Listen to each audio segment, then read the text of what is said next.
Olá, gente. Minha saudação é com a graça e a paz do Senhor Jesus.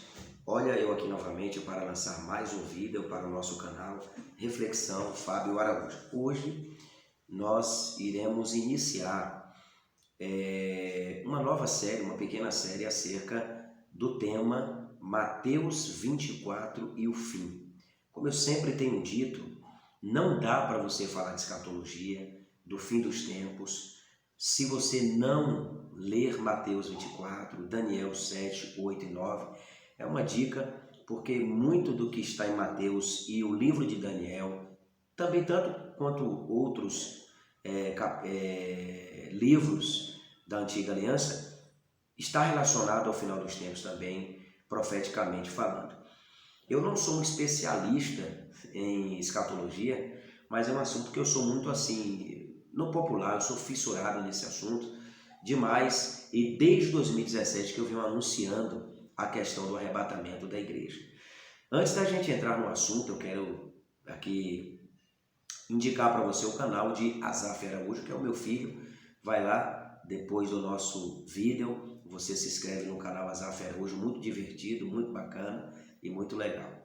Uma outra coisa que é importante a gente entender, que eu não estou fazendo aqui nenhuma crítica destrutiva para alguém que esteja pensando, o pastor Fábio está falando mal alguma coisa. Não, eu só acho que a gente tem que deixar de rotular as pessoas como de repente aquilo que Deus não quer que ela seja rotulada. Você já pensou sobre isso? Então existem hoje igrejas e denominações que se intitulam e se propagam como a igreja da libertação, a igreja do milagre, a igreja do amor, a igreja da santidade. Eu acho que é um pouco demais para você determinar ou decretar que você é alguma coisa. Eu acho que isso é muito perigoso. Eu acho que depois que a gente vem aprendendo bastante a palavra de Deus, a gente vem examinando as escrituras, a gente vai percebendo que muita coisa nada tem a ver com o evangelho de Cristo Jesus, o nosso Senhor. Uma outra coisa que é importante a gente entender, que a minha intenção aqui é fazer você entender, até porque eu tenho falado isso há muito tempo, eu acredito piamente que o arrebatamento da igreja, ele acontecerá na nossa geração, ele acontecerá no nosso tempo. Essa geração é a geração do brotar da figueira, profetizada em Mateus capítulo 24.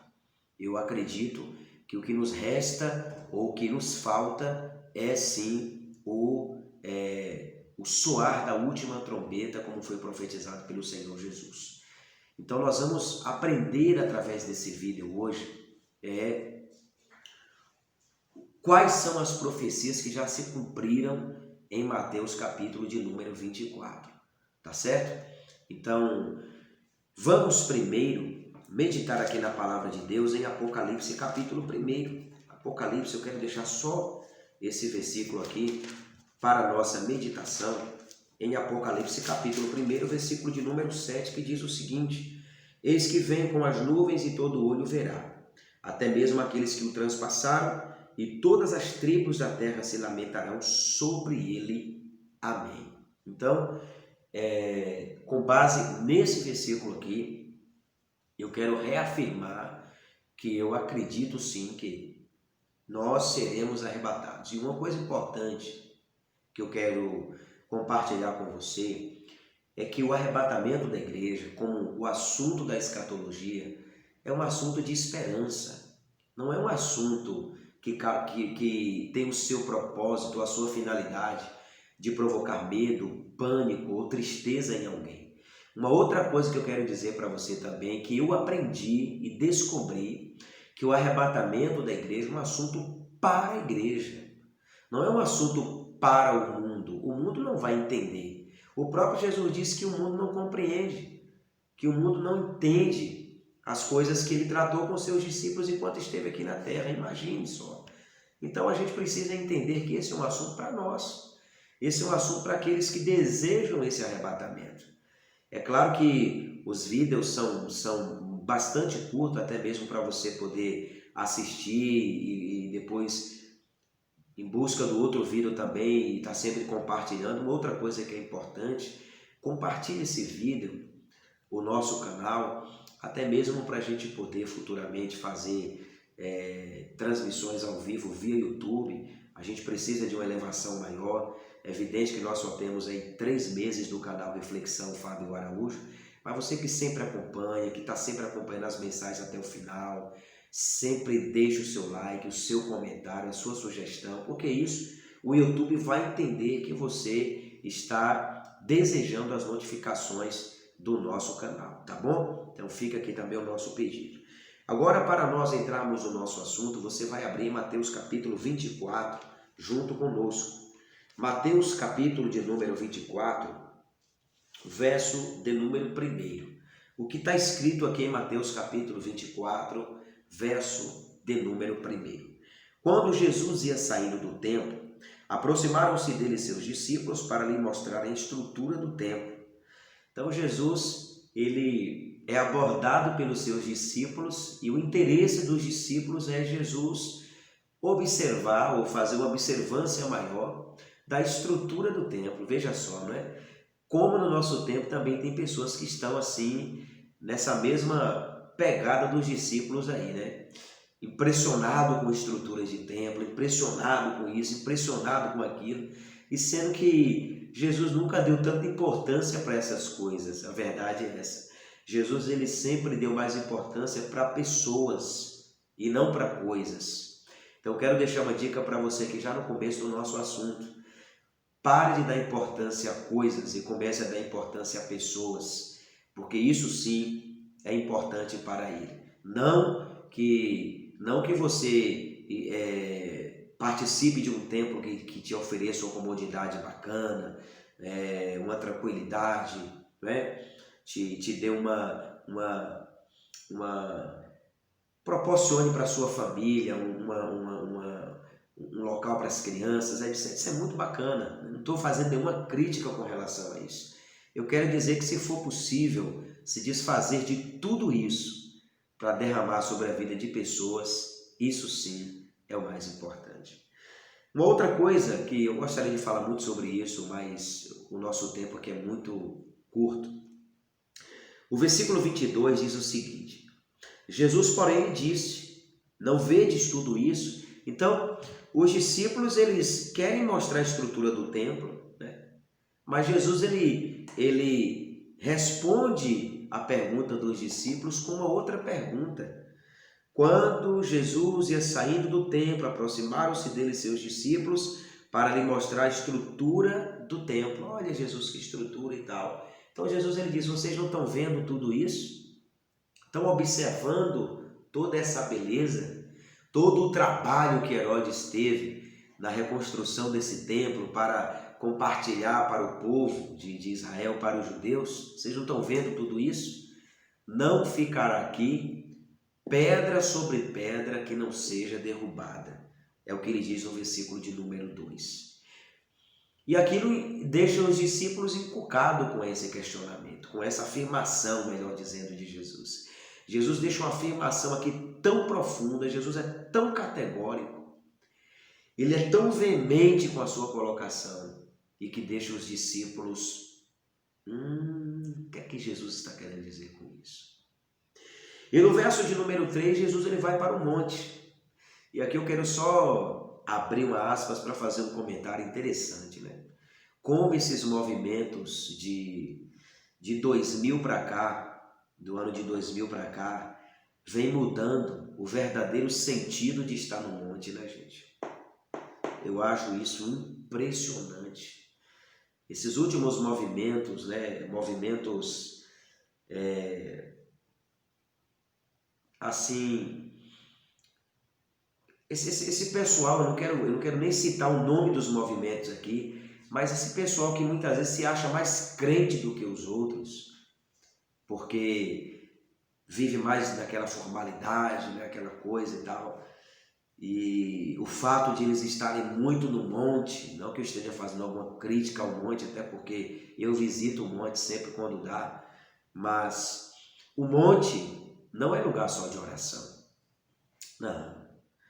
Só que hoje as pessoas utilizam a expressão eu vou ao monte, quando as pessoas dizem assim, elas estão dizendo mais quando elas estão dizendo que querem orar. E de fato as pessoas, principalmente nessas últimas 2 décadas, né?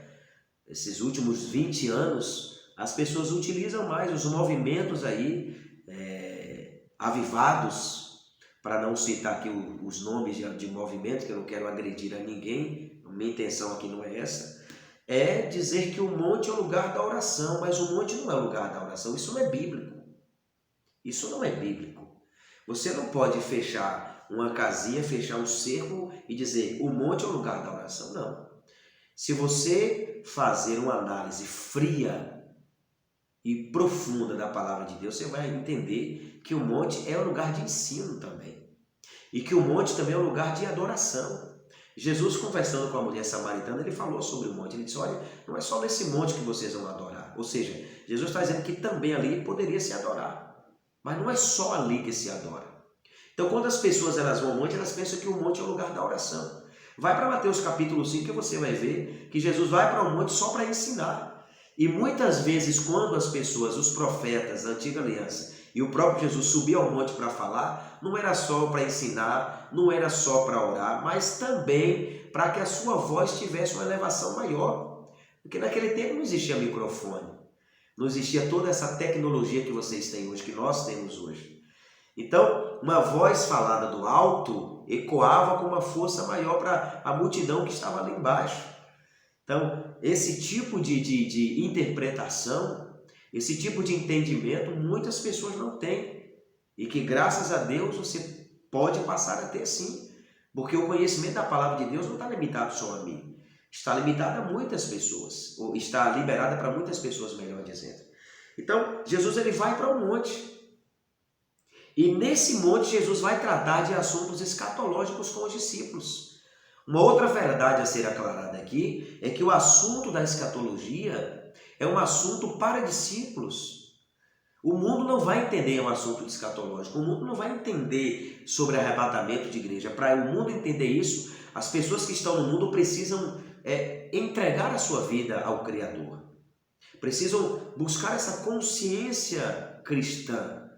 Então, a mensagem do arrebatamento é uma mensagem para a igreja. É uma mensagem para aqueles que têm esse entendimento. Então ele vai para o Monte das Oliveiras, chegando-se a ele seus discípulos, em particular, os discípulos vão fazer aqui 3 perguntas para Jesus em particular. Observe bem. Vamos analisar bem aqui, gente. Isso aqui é muito tremendo. Olha só. Dize-nos quando serão essas coisas, que coisas? A destruição do templo. A primeira pergunta está relacionada à destruição do templo. Segunda pergunta, que sinal haverá da tua vinda? Segunda pergunta. Terceira pergunta, e do fim do mundo? Então, os discípulos estão fazendo aqui 3 perguntas para Jesus, só no versículo de número 1. Então, é evidente que nós vamos ter aqui, só em Mateus capítulo 24, a gente deve ter aqui de 3 a 4 vídeos, porque são assuntos profundos. Agora, de Mateus capítulo 24, e do verso de número 15 até o verso 22, Jesus ele vai tratar com os discípulos aqui só assunto da destruição do templo.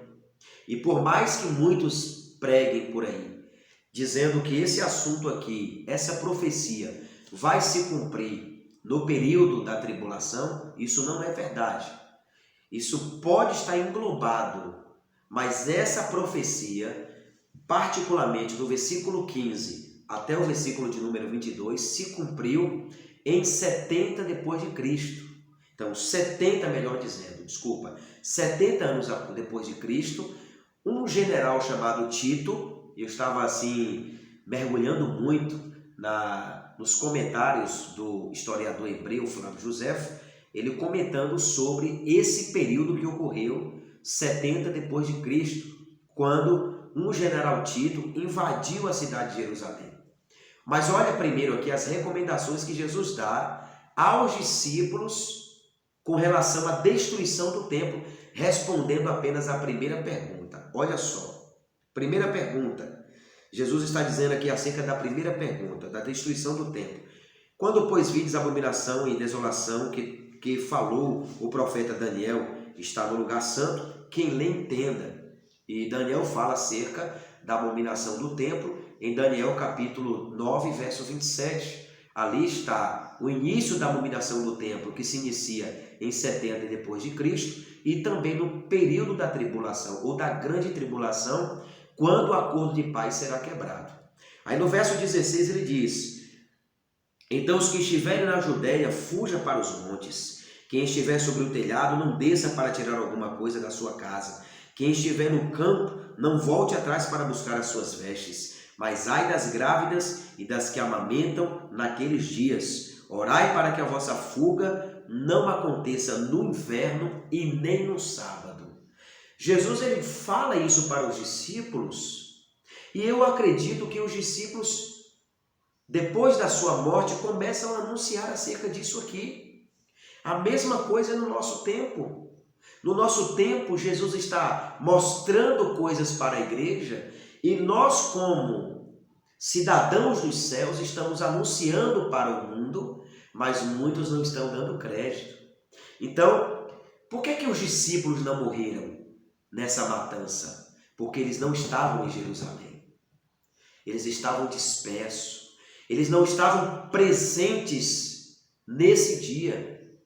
Então, quando eu estava procurando entender mais sobre isso, eu descobri que o historiador Flávio José ele faz um comentário acerca desse acontecimento, e ele chega à conclusão que o general Tito ele invade Jerusalém secretamente na sexta-feira às 18 horas, fica ali com os seus soldados no sábado, quando está tudo trancado, porque as portas são trancadas para o dia do descanso.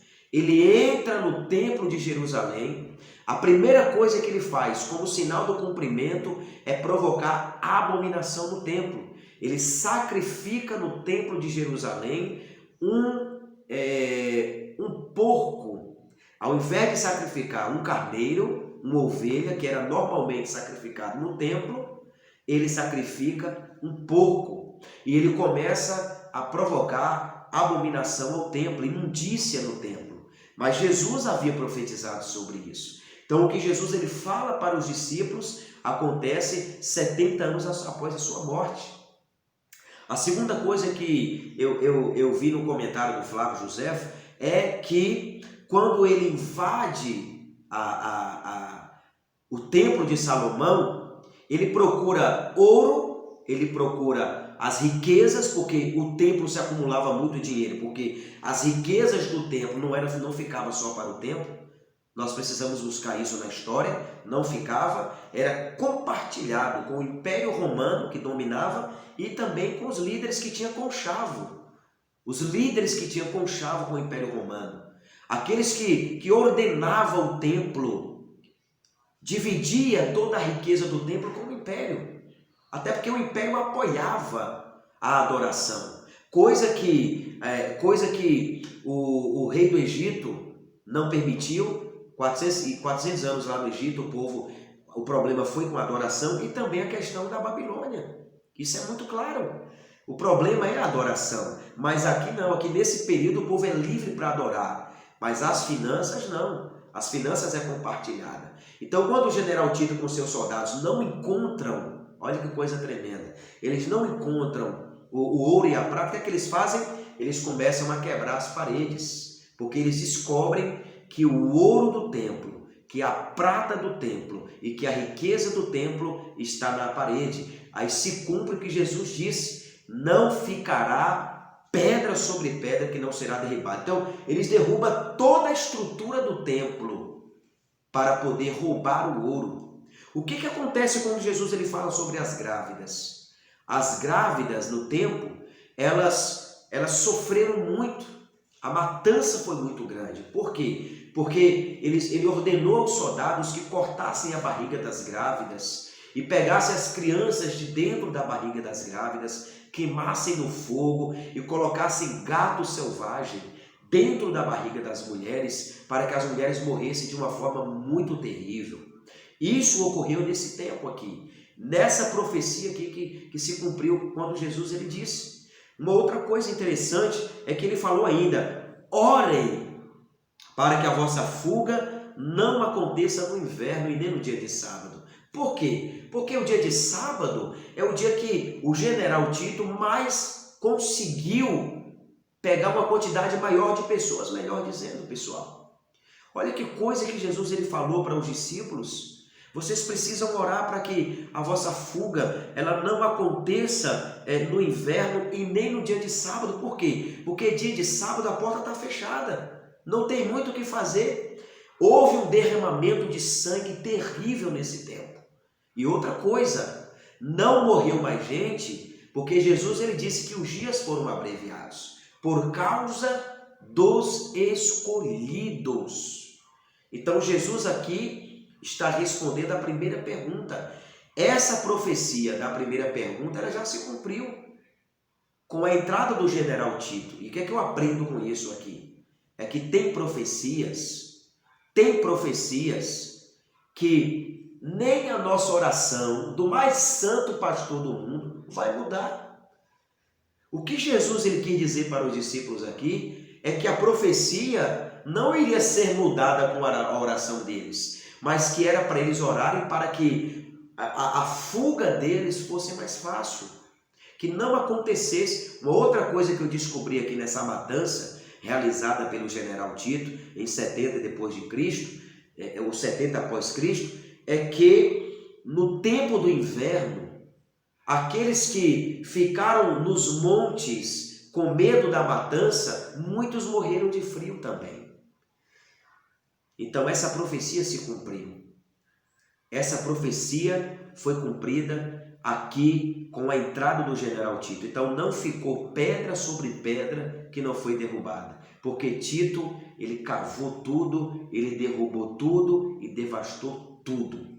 No próximo vídeo nós vamos falar sobre a segunda pergunta dos discípulos feitas a Jesus. Eu espero que você tenha sido grandemente abençoado e grandemente assim abençoado através do nosso vídeo. Se você acompanhou até o final, não esqueça de compartilhar o nosso vídeo, tá bom? Não esqueça que o fato de você estar sofrendo não significa que você está só. Deus sempre está do seu lado. Até o nosso próximo vídeo e, por favor, ore por nós, porque para nós continuarmos nesse projeto não é uma tarefa tão fácil assim, tá bom? Deus abençoe e fica na paz.